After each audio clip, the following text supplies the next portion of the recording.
menang kita maju. Jadi inilah rusaknya kita. Maka di dalam beribadat diwajibkan adanya ilmu sebelum ibadat. Jadi terjadilah musibah. Jadi jemaah belakang berzikir ini berarti subhanallah subhanallah subhanallah. Begini geduk-geduk ya. Ke musibahnya. Jadi di dalam salat tidak berlaku demokrasinya.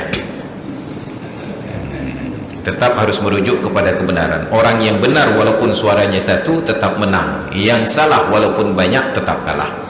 Ittabi' sabilal huda wa la yadurruka qillatus salikin. Konsistenlah pada jalan kebenaran. Jadi tidak mengapa bagimu sedikit yang menempuh. Wa sedikit yang menempuh. Wa la tattabi' sabilal ghayyi wa la taghtarru bi kasratil halikin. Jangan engkau mengikuti jalan yang sesat dan jangan pula engkau tertipu oleh banyaknya orang yang binasa. Ini babu meren ramai kau kena adanya. Ini kesalahan fatal. Baca iftitah selama belum baca ta'awuz dan selama belum baca bismillah, walaupun baca a'udzubillah dan baca bismillah itu lupa belum baca iftitah, terlanjur baca a'udzubillah, walaupun kondisi demikian tidak lagi disunatkan a'udzubillah, tidak lagi disunatkan Allahu akbar kabirah, tidak lagi disunatkan Allahu akbar kabirah. Au yajlisu ma'mumun ma'a imamihi wa in ammana ma'a ta'minihi, ataupun duduk makmum tersebut beserta imamnya. Sunnat doa iftitah di rakaat pertama. Ada masbuk, dia takbiratul ihram tapi posisi imam sedang duduk tasyahud. Jadi makmum yang masbuk ini takbiratul ihram berdiri, Allahu akbar, duduk posisi imamnya. Duduk. Imam bangkit rakaat ketiga, makmum ini bangkit untuk rakaat pertama. Pertanyaannya, di rakaat pertama makmum ini disunatkan iftitah? Tidak. Kenapa? Karena sudah didahului dengan duduk bersama dengan imamnya. Jadi hanya disunatkan baca iftitah apabila takbiratul ihram berdiri, tidak baca auzubillah, tidak baca bismillah, tidak duduk sebelumnya, dan aman dari tertinggal rukuk dari imamnya. Fa fauta suratin, sekalipun dengan membaca iftitah makmum ini khawatir tidak sempat membaca surat. Ada dua pilihan pada rakaat pertama dan kedua. Tiga pilihan, dia sempat baca iftitah sunat di awal, sempat baca iftitah sunat di awal, dan sempat baca surat setelah Fatihah.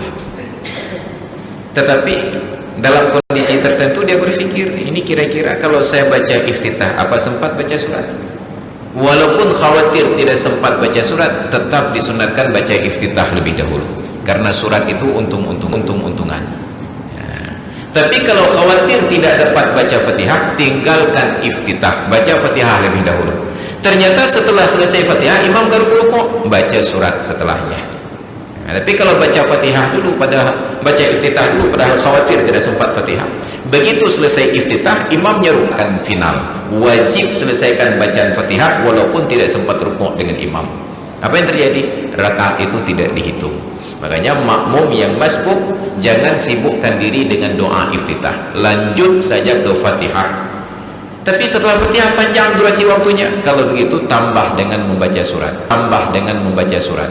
Cuma ini bukan lagi rakaat 1 dan 2, enggak masalah. Yang tidak disunatkan baca surat setelah rakaat kedua, yaitu pada rakaat ketiga dan keempat, hanya imam dan orang yang sholat sendiri. Imam tidak disunatkan baca surat rakaat ketiga dan keempat. Orang yang sholat sendiri tidak disunatkan baca surat rakaat ketiga dan keempat. Tapi makmum disunatkan baca surat pada rakaat ketiga dan keempat. Kapan? Apabila di rakaat pertama dan kedua tidak sempat baca karena mengikut imam. Dia takbiratul ihram ketika imam di rakaat ketiga. Rakaat ketiga imam hanya baca Fatihah, maka dia pun hanya sempat baca Fatihah.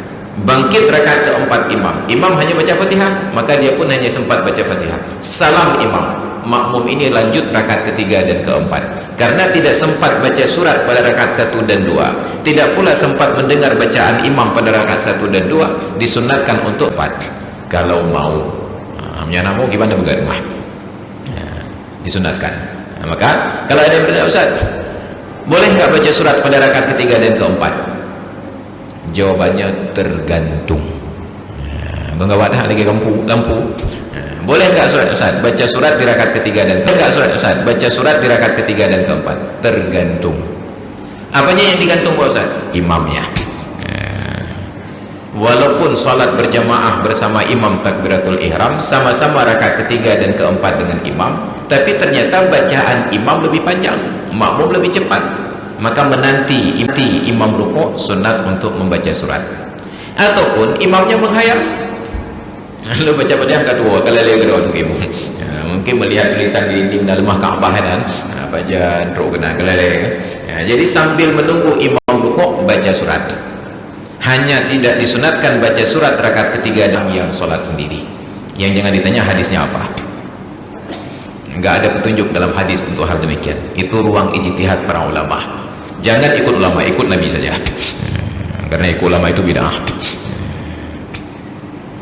Maka memang dia baca-baca bid'ah, namun berakalah.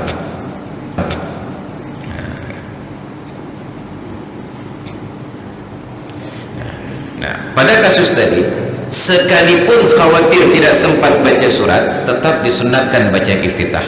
Kenapa? Karena kata Imam Zakaria Al-Ansari di dalam kitab Syarah Qubab, li'anna idrakal iftitahi muhaqqaqun wa fawata surati mauhumun. Karena membaca iftitah itu pasti dapat, sedangkan membaca surat belum tentu tidak sempat. Baca iftitah sudah pasti dapat, hanya khawatir kalau baca iftitah tidak sempat baca surat. Baca surat belum tentu tidak sempat, maka baca yang sudah pasti saja dulu.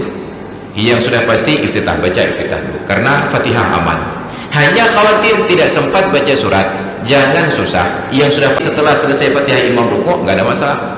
Tapi ternyata setelah Fatihah masih ada waktu, silahkan baca surat.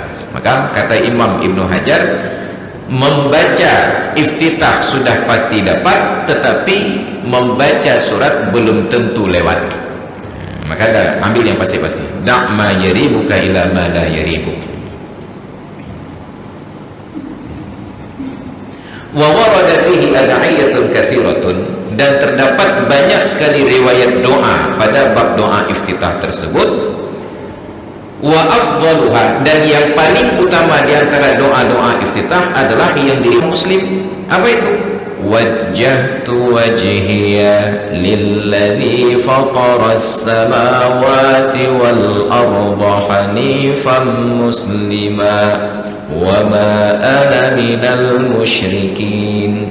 Ana itu dibaca pendek, wa ma ana minal muslimin. Bukan setiap ada alif di depan itu panjang satu alif, karena alif yang menunjukkan kepada makna saya, ana, itu dibaca pendek. Wa ma ana minal muslim wa ma ana minal musyrikin. Inna salati wa nusuki wa mahyaya wa mamati lillahi rabbil alamin la syarika lahu wa bidzalika umirtu wa ana minal muslimin. Itu yang paling utama. Tapi ada banyak doa. Ada banyak pilihan doa untuk iftitah. Tetapi yang paling utama adalah yang sering kita baca ini. Dan disunatkan bagi makmum yasma'u qira'ata imamihi, yang mendengar bacaan imamihi, yang mendengar bacaan imamnya, al-isra'u bihi, untuk mempercepat bacaan iftitah tersebut. Kita sholat jihar, maghrib, isya, subuh, bacaan imam terdengar, maka kalau kira-kira bacaan imam terdengar, dibalap bacaan iftitah al-isra, yang biasa kita baca pelan, wajjahtu wajhiya lilladzi fataras samawati wal arda. Tapi karena posisi kita saf 1, 2, 3, 4 yang terdengar bacaan imam, kalau terdengar bacaan imam, percepat bacaan fa muslimah wa ana minal musyrikin. Kenapa? Karena mendengar Fatihah imam wajib, sedangkan membaca iftitah ini sunat. Maka jangan sampai ketika tiba waktu wajib kita masih sibuk dengan yang sunat. Nah, itu belum lagi nanti ada pendapat ulama yang katakan bacaan Fatihah imam itu wajib didengar. Jangan baca iftitah, jangan baca apapun ketika Fatihah imam sedang terdengar. Nah, makanya yang jadi masalah di masjid-masjid yang sholat tarawihnya sesuai dengan amanat proklamasi, imamnya itu mewanti-wanti makmum. Bapak-bapak, ibu-ibu, nanti begitu saya baca Fatihah, bapak-bapak segera baca Fatihah. Karena kalau nanti selesai amin, nanti nggak sempat selesai Fatihah, saya sudah rukuk. Jigyu balam, lomba-lomba dengan imam. Kadang-kadang imam menang, kadang-kadang kita menang. Jadi kalau model begini ajakan sholat tarawih, untuk contoh-contoh seperti ini saya lebih sarankan pulang ke rumah tidur saja. Kenapa? Tidur kita tidak berdosa.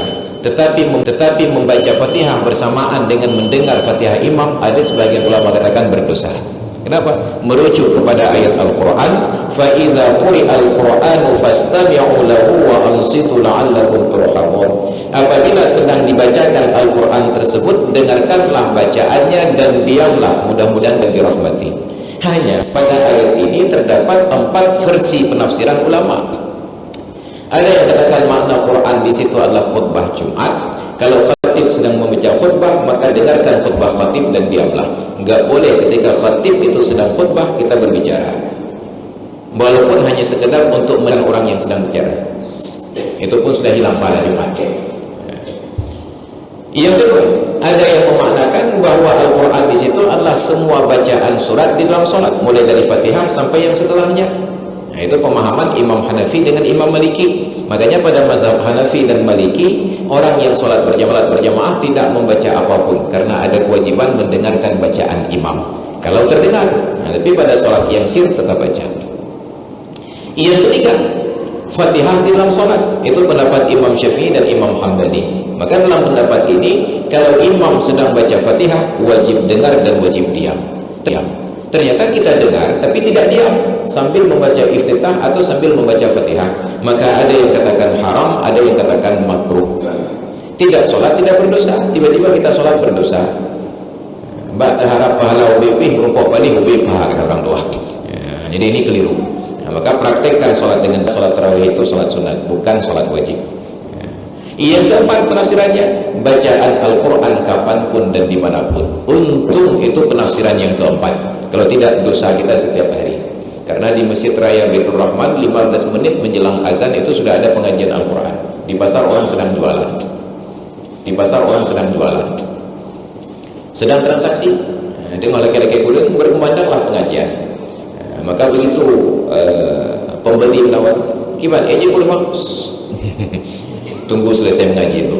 Mak japre dari mula. Akhirnya batal transaksi, ibabang kamu kubah. Itu insya Allah semua pedagang di pasar akan ke Masjid Raya mengeroyok yang ngaji. Gara-gara kabur yang dia Malaysia.